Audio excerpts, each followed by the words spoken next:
Hi, I'm Dr. Ann-Louise Lockhart from A New Day Pediatric Psychology. So a lot of things have come up recently in working with patients of different ages about how we really can transform our lives with the way we think. And even when circumstances around us are less than ideal, it doesn't mean that we transform our thoughts by saying, yay, I love that my car broke down, or yay, I'm glad that my house got broken into, or yay, I'm glad that this caught on fire. We're not saying that these things are good.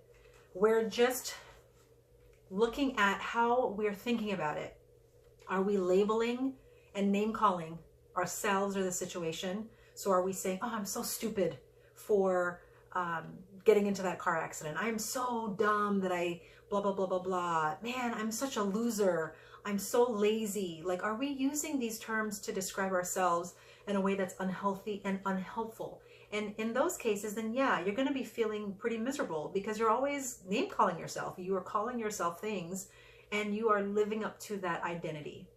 So a big part of being happy is happiness is an external thing. Happiness is based on circumstances. So if you win an award, you're going to be happy. You find $20 walking down the street, you're going to be happy. If you get a good grade on a paper, you're going to be happy. You get a raise from your boss, oh yeah, I'm happy, but then what's happening is then, yeah, all these circumstances make you happy, and that's great when things are great.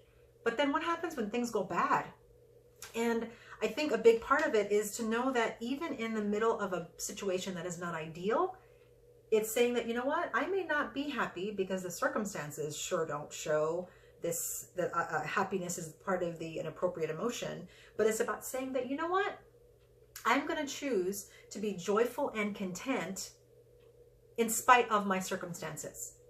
And again, it's not saying that, yay, I'm glad I failed the test. I'm glad I got fired from my job. Yay, I'm so happy. No, it's about saying that I can choose to still be joyful and content in spite of my circumstances and despite my circumstances. And, someone asked me the other day, well, how do you do that? How can you choose to be joyful and content even when things around you are bad? But that's the key word. I told her it's a decision. It's a choice. Happiness, a lot of times, are not a choice. That we can be happy because something just good happens to us. Again, you come across a $20 bill on the street, you're happy because you found money, maybe because you wanted food and you didn't have any money. So you don't have a lot of decisions and choices when it comes to a lot of the things that make you happy. They just kind of happen to you.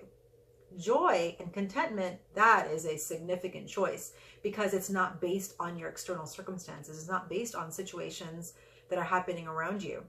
It has to be a conscious effort and a conscious choice. But the other part of it too is about transforming your thoughts. So even when something is happening, it's about saying that, you know what, I am not happy that I failed this test. However, I failed the test because I didn't study for the test until last minute. And I studied for it last minute because I was up all night watching movies. And I was up all night watching movies because I was procrastinating. And I was procrastinating because I was afraid that I would study and I would fail anyway. So because I was afraid that I would fail anyway, I just chose not to do it. So again, you got to work backwards from the event and all the things that led up to the event. Because then you can really see, what are these habits that I'm engaging in that are causing me to make these choices? Maybe it's habitually, one after the other, I keep making the same mistake. Or did I make this one mistake and I just need to do something different about it? The other part of it is then if you can't transform your thought about it, so instead I will go to bed earlier next time. Instead, I will study earlier before the test. Instead, I will start my project in advance rather than last minute. You make those changes. Don't beat yourself up over it. Just say, okay, this is why this happened. This is why I got into this car accident. This is why I got fired. This is why I failed the test, which means that I have to change my behavior or my attitude so that I can have a different outcome next time. So just be gentle on yourself, forgive yourself, and do something different next time. However, sometimes you can't. Sometimes no matter what you do, there is no possible way to see how I can transform this situation. This situation happened to me. It's because of this fool. It's because of this situation. I had nothing to do with it. Maybe that's the case. So if in situations like that, which are completely out of your control, then instead of maybe transforming the thought about it, Another option that you have is just accepting it for what it is. I'm stuck in traffic. Ooh, this sucks. I'm stuck in traffic. Being angry, laying on my horn, cussing people out as they drive by, that's not going to change the fact that I'm in traffic. So I can just accept where I'm at. However, you can flip it and say, well, I will transform this situation by saying, hey, this is a good time to catch up on my books on tape. Did I just say tape? I think I just did. My ebook. This is a good time to catch up on phone calls that I've been meaning to make. You know, I can do hands-free calling and make some phone calls. Maybe I can take this time to pray and think about things that I'm grateful for. But that's the transformative part. So yes, I'm stuck in traffic and I have to accept where I'm at, can't change it, but I can then be transformative in my thoughts by thinking about something differently. So again, it's important to either learn from the mistake or learn from the tragedy or learn from the situation or accept it for what it is and then move forward.